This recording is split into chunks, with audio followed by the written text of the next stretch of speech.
Hello everyone. Good morning from the Google Hanguk office. At least it's morning here in Korea. Maybe another time of day where you are. It's been a while since we've done a live stream, but we thought we'd do one for you since we haven't done one in a while. And if you haven't joined us for one before, this is an Ask Me Anything. So if you have questions or comments about living and studying in Korea, we can answer those for you live here right on the stream. For those who don't know, I'm Nathan. I'm the International Student Coordinator here at Google Hanguk. We make it easy and simple for you to live and study in Korea.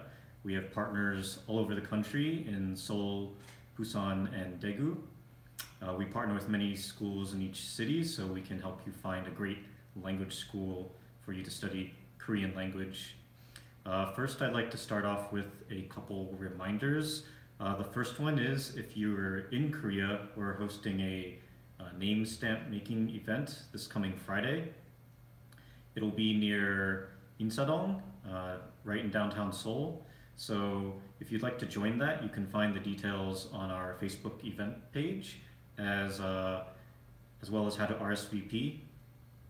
So if you'd like to join us, the pricing information is there, the meeting place, and exactly how long it will last and the activity we'll be doing. If you've never seen one of those before, you may have seen them in maybe dramas or other things. It'll look like a small handle, maybe about this big. And then at the end is your name written. It used to be written in Chinese when Koreans use Chinese characters. Now a lot of times they're written in stylized Hangul. Sometimes if you come to Korea and you're living here as a foreigner, you may need one for something like signing a contract or getting a loan or something like that. And in those cases, your stamp may also be written in Latin characters in English, if you'd like. But a lot of times they will be in Hangul or Chinese. And if you want to use them in an official capacity, not just as a souvenir, you can actually register them with the government, and it substitutes as your signature in a lot of cases. So that would be an event you can join us right here in Korea, in Seoul, and we look forward to seeing you. Other deadlines coming up are for our applications. So the application documents for the spring terms for Sungkyunkwan University and Hanyang University are due today. If you are still working on them and need just a couple more days, please let us know as soon as possible. The spring application for Shilla University in Busan and Konkuk University in Seoul has ended, so if you'd like to apply to those, then we have to look to the next term. For Konkuk University, you can start in June, and then Shilla University, since their terms are longer, you'd have to wait till September for them. And Yeongnam University in Daegu and Gyeongsang University in Busan, their application term for spring is still open. You have until the end of January for those, so please send us your documents as soon as possible. You have about a week left or so. Also, recently we published some videos on our YouTube channel, and we are streaming there now. We published some shorter versions of class observation videos, as well as interviews for Lexus Korea Busan. So originally our video for that was like almost 2 hours long, which we realized is a bit too long for most people to sit down and watch in one sitting. So we took the best parts, highlighting the class, and then the interview and tour around the campus to show you and put in short form. So those have been uploaded to our YouTube channel, which you can check out. Lexus Korea is one of our partners that has 2 locations. They're in Seoul and Busan, so many people are interested in maybe taking advantage of both locations while they're in Korea. Today, I'd like to start out with some frequently asked questions that I've been getting recently. Most of the time, these days, people do have a good idea about what it takes to live and study in Korea, and of course, we're here to answer any other questions you have, so I will jump right into it. And I'm also paying attention to the stream, so if you do have questions or comments while we're on the stream, you can of course ask in real time, and we will get to those as soon as possible.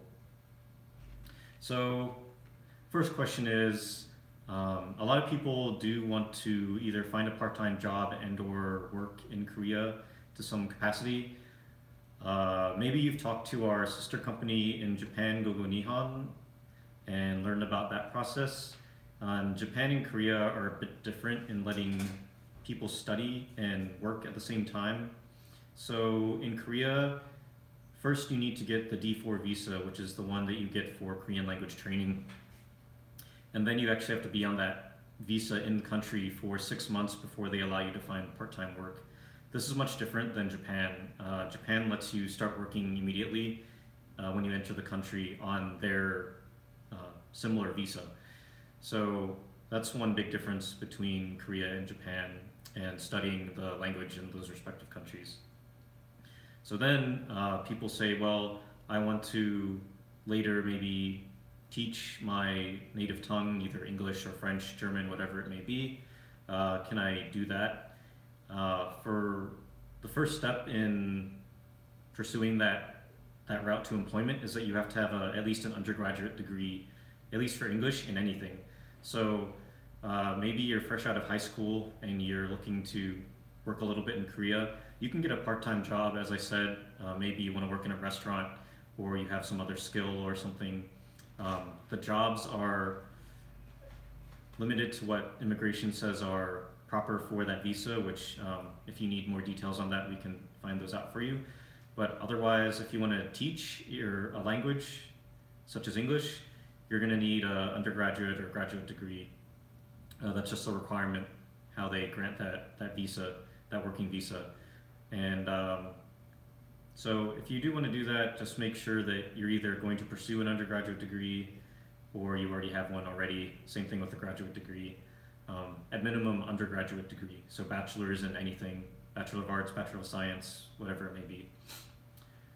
Another frequently asked question that I get is, how do I pay my tuition and when do I pay? Or how much do I need to pay as well? Are there payment plans, installment plans, like do I pay per term?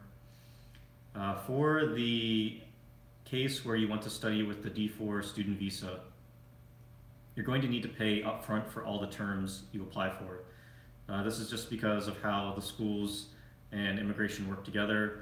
The school needs proof that you're actually kind of committed and have the money invested in the terms before they're going to submit and allow you to be sponsored on the visa.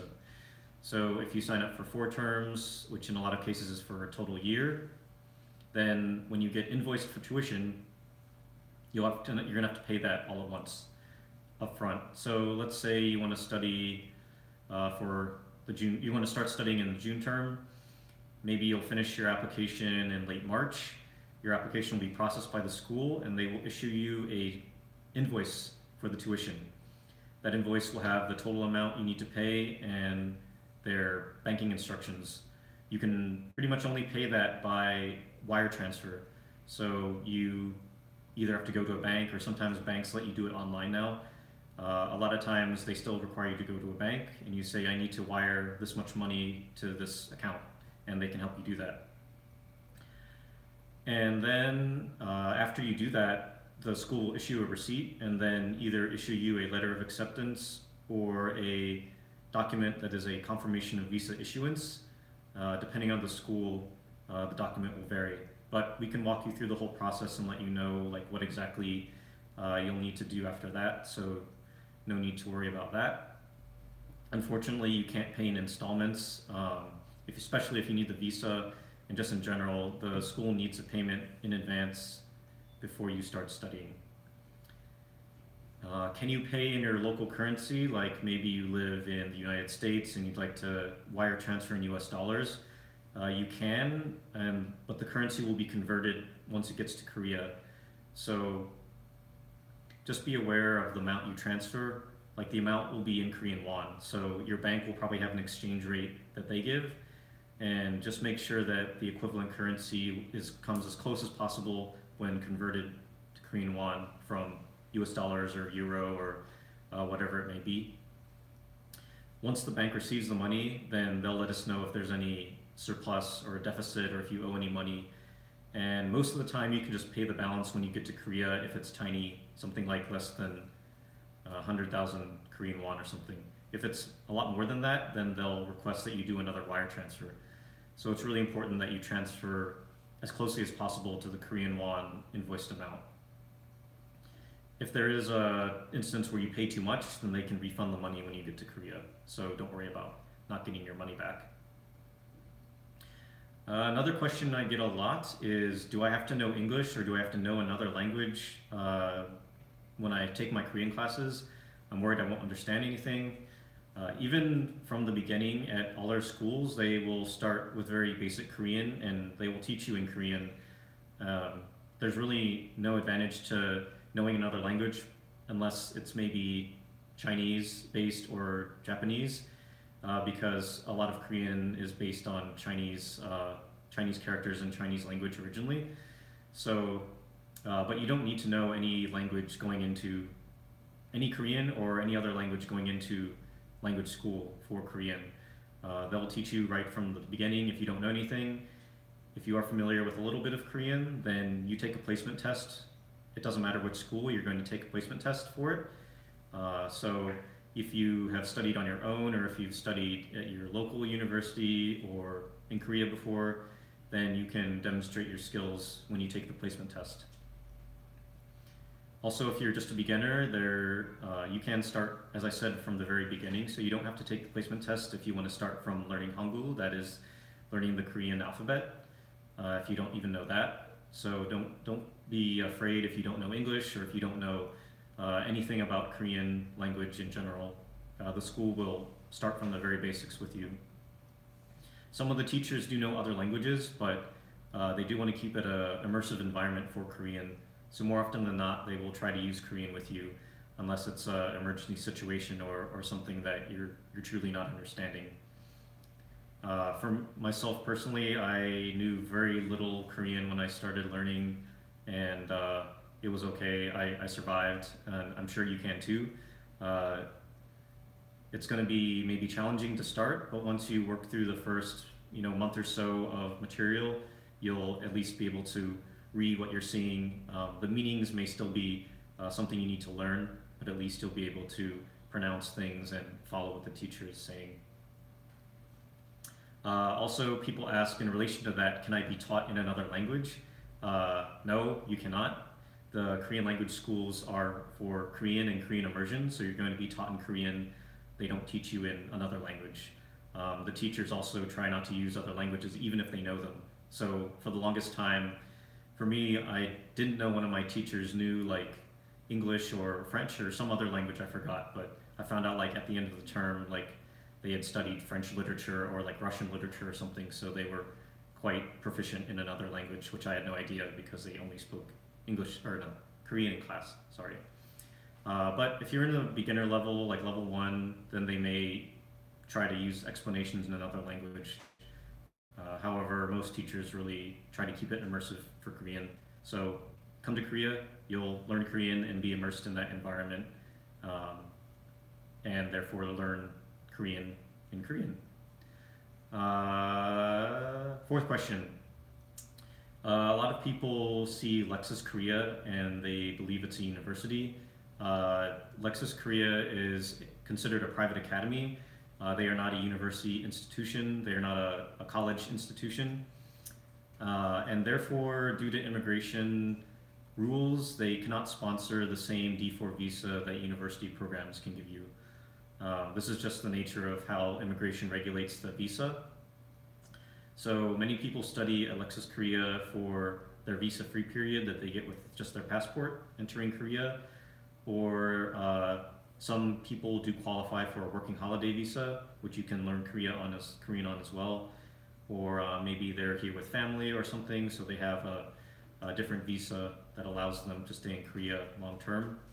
But unfortunately, Lexus Korea cannot sponsor the same D4 visa that the universities can. If you have more questions about that and how to study with Lexus Korea, just let us know. Even though they can't sponsor that visa, they are quite a popular choice because they have quite a diverse student body, and they have a quite diverse they have 2 locations, and also their classes have they have a lot of different levels, so you can kind of progress maybe a little more or at a different pace than the university programs. They start out with a very start foundation level where they teach you the alphabet and pronunciation, and they move into beginner, and then I believe elementary, and then like pre-intermediate, intermediate. And so if you'd like a more or a different pace than the intensive university programs, then Lexus Korea is something to consider. Or maybe you'd like to start with them and get your foundation built and then move on to the university language course. Because the university language courses do have a reputation of kind of a very swift pace, they are meant to be intensive and give you the opportunity to learn a lot in a very short period of time. So for all our language courses, though, you're in class about 20 hours each week during the week, so you are going to get quite a lot of material either way, and that's great because you want to get your money's worth. If you break down the cost of your tuition per instruction hour, I believe it's actually quite reasonable. Granted, the cost of education in your home country may be less. It may be government provided through tax money or otherwise. It may be relatively higher or lower than Korea, but I think it's good to look at the cost of tuition by cost per instruction hour. And normally that's 200 hours per term. For those just joining us now, I'm Nathan. I'm the International Student Coordinator at Google Hanguk. We make it simple and easy for you to live and study in Korea, and Eddie's telling me there are some questions to address, so let me just check that out really quickly. Thanks again for joining us, all of you.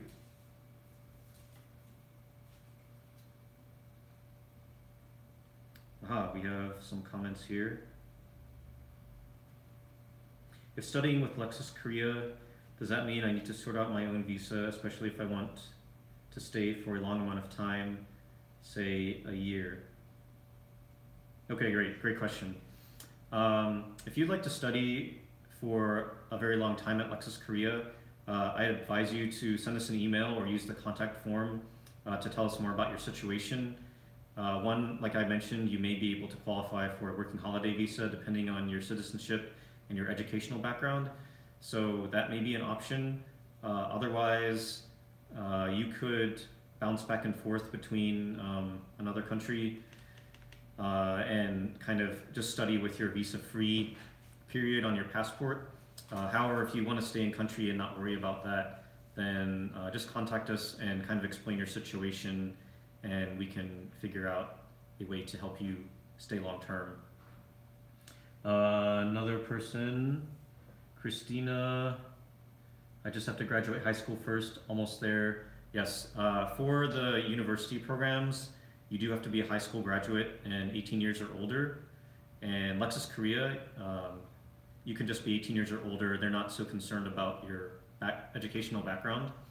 But if you do want the D4 visa that's able to be sponsored by the university programs, you must be 18 years or older, and you must be a high school graduate or above. If you have the equivalent of a high school diploma, like in the US you may have a GED, or maybe you attended a technical or vocational school, then normally those also qualify. I advise you to tell us about your educational background if you have something other than a high school diploma as like your top level of education. Sometimes it just depends what immigration and what the school will accept, and how many years you've studied, etc. So if you have specific questions or if you have a special case, then just let us know. Also, for those that are homeschooled, if you don't have some sort of official proof of your finishing the equivalent of 12th grade, then just let us know. It may be a situation we have to look at as a special case. I know homeschoolers don't always get some sort of official certificate from, like, say, the state government in the US or something. So if you're being homeschooled, then also contact us to explain your situation maybe in more detail, and we can give you more advice on that. Let's see, any more questions? Not right now. Thanks, Julie, for saying hi. Thanks,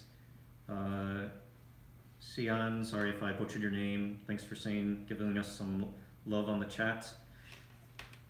If there's no other questions, I'll move on to another frequently asked question here. Okay, Eddie says, if you'd like to study short term, like you don't want to study with a visa or you don't want to come for a long time, like a month, we recently opened studytrip.com, which is for our short term study trip programs. They include your Korean lessons, they include your lodging, and they include activities. And we also have plans depending on your budget and schedule. So you can choose one with more or less activities depending on what you'd like to enjoy in Korea. We're accepting applications for our special youth program, which is for those between 14 and 17 years old. And then we're accepting applications for our summer course, which is for those 18 years and older. For those, your educational background doesn't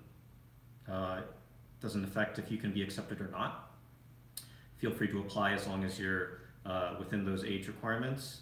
And right now, we are getting a lot of applicants, so be sure to book early. Again, that's studytrip.com. And you can find out about all of our study trips within our family of brands, not just for Korea, but of course we'd like for you to come to Korea first, but for also our partner companies in Japan and Spain. So do check out studytrip.com. There's a lot of information, especially about the dates you need to fly in and fly out, your accommodations, the costs, the different plans available, and other details such as that. The book now, the application form is located right on the website, right at the top, so hard to miss. And I think that's, oh yes, we posted in the chat as well, the direct link to the Korea trips. So again, that's studytrip.com. And then if you go to trips and the destinations, you can see Korea and you can see the Youth Korea program and the summer course listed there as well. And for another frequently asked question, we have one I got a couple of times recently, is that people ask if we are a legitimate business and if we are a scam or we're just going to steal your money. Just to let you know, we're a free service. We don't charge you anything, even the things like application and registration fees for the schools, those go directly to the schools. For our universities and for Lexus Korea, we are have official contracts with them, where they're a recruiter basically. And if you want more information on, I guess, our legitimacy, then just let us know. We do have people that say, hey, you're not listed on their website, or hey, I've never heard of you before. Don't worry about that. We can give you more information on that. A lot of times you may see other agents listed, but that's normally for countries that require the students to go through an agent. So sometimes those are Southeast Asian countries or Central Asian countries. But besides that, you definitely can trust us. You can look on our YouTube channel. We've done a ton of videos, both in and outside the school, student interviews, teacher interviews, as well as all these live videos here, putting our face to a name. So hopefully you believe us, and we can definitely give you more evidence and support. If you would like to have a Skype chat with us, if you'd like to send us more emails to ask all your questions, then please do so. We are a legitimate incorporated business here in Korea. So please don't have any doubts about that. We will definitely help you, as we've helped many, many others live and study in Korea. And you can, of course, check out other student interviews and feedback we've gotten from students on our social media as well. So again, I am Nathan. I'm the International Student Coordinator here at Google Hanguk, making it easy and simple for you to come and live and study in Korea.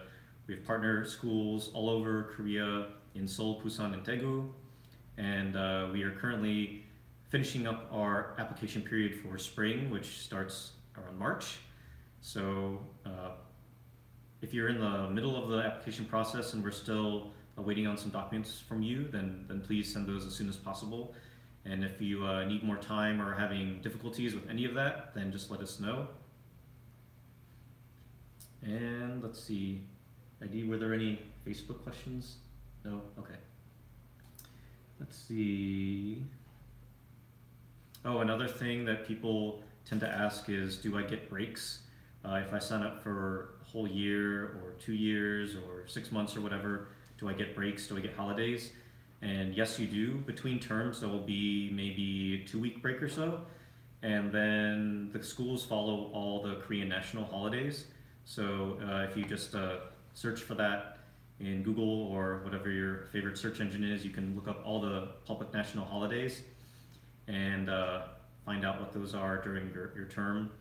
Sometimes there will be more holidays than others, so your term may be a little longer to make up for those holidays.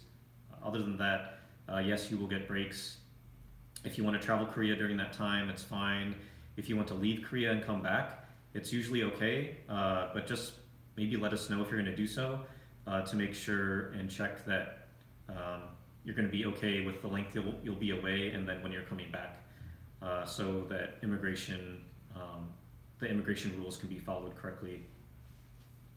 Normally people do maybe vacation within Korea, or they can go visit Japan or something during the term break. So just double check with us if you're thinking about taking maybe a extended trip out of Korea during the break. Make sure that your visa will be valid when you come back. If your visa expires when you're outside of the country, then it can be really complicated for you. So my advice is, if you're looking to leave the country, renew your visa. If your visa is about to expire, renew it before you leave. Don't let it expire while you leave. Don't let it expire like the day you get back or something, because you're going to have a lot of challenges either renewing it or getting a new one. And also immigration, the agent, when at passport control, they're going to ask for your what you're going to have is an alien registration card that has like your validity dates, your name, your registration number, all that information, and they'll say, are you coming back before this date? And then if you say no, they're going to keep your card. So that's another thing you should worry about. If you say yes, I'll be back before, then that's great. They'll probably maybe mention like, come back before this date if you intend to. Of course, if you have an emergency or something, then that's a different story. But in general, please keep your visa validity dates in mind. Same thing goes if you are studying here with just your passport. You're going to have a stamp in your passport that's going to say the day you entered and the day that you need to leave by. Do not leave after that date. You'll be in big trouble with immigration. So if it says, a lot of people get 90 days. So from the day you enter, you have to leave within that period, that time window. So please keep that in mind always when you're studying in Korea, or when you're thinking about leaving your home country, traveling anywhere. Make sure to follow those rules that are set by immigration. Oh, Angela asked a question on YouTube. If I come over as a student and decide I'd like to stay and teach English, would I need to come back to the US in between to change visas? That's a great question.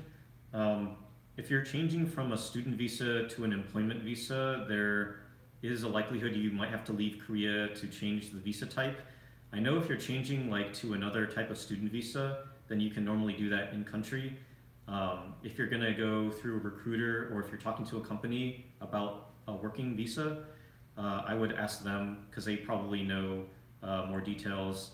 Otherwise, then feel free to send us an email and we can check on changing visas. My thought off the top of my head is that you might have to leave the country to change to an employment visa as opposed to a student one.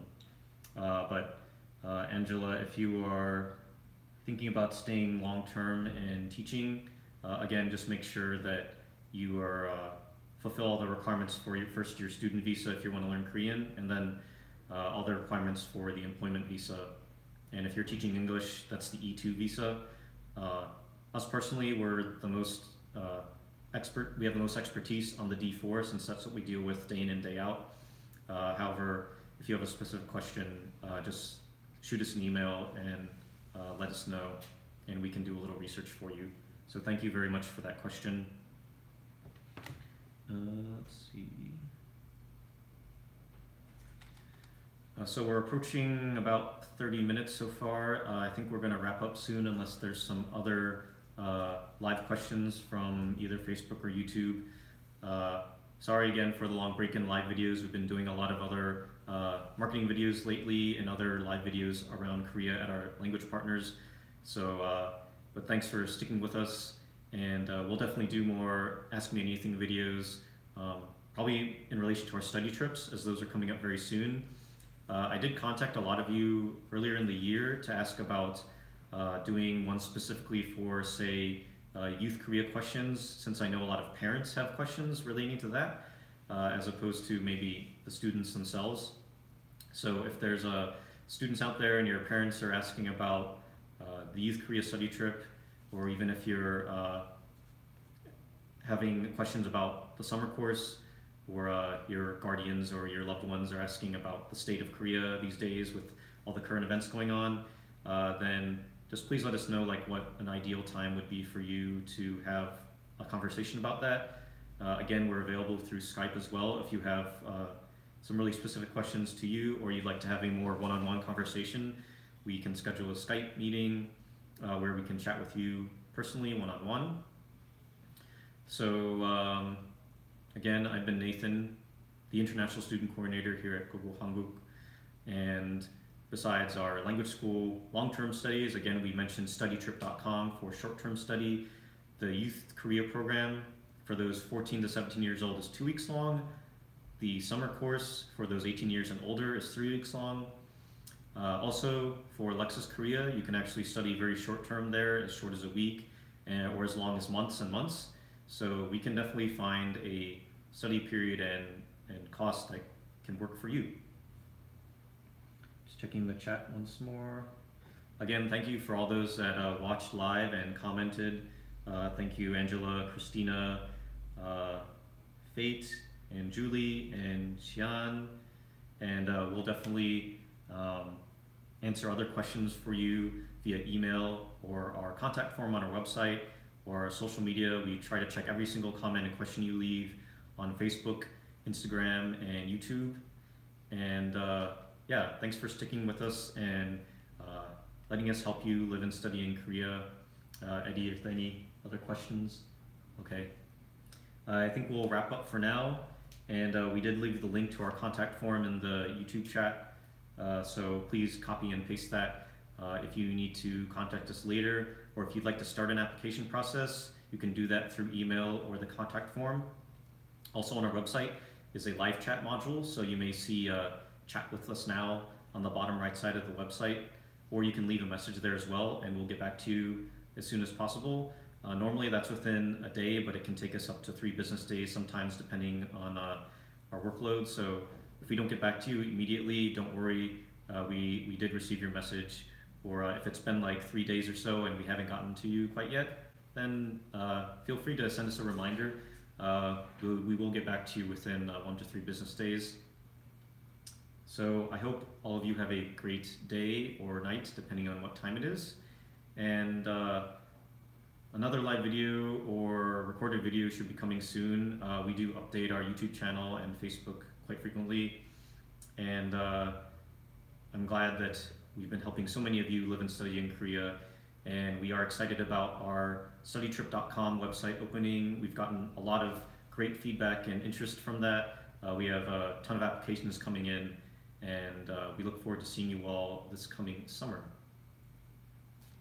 So if there's no other questions, then I believe I'll sign off for now. It's right now very cold in Korea. Winter has come and has not left. We are expecting some type of snow or rain today. So I hope the weather is treating you well in your country, and we'll see you very soon. Bye-bye for now.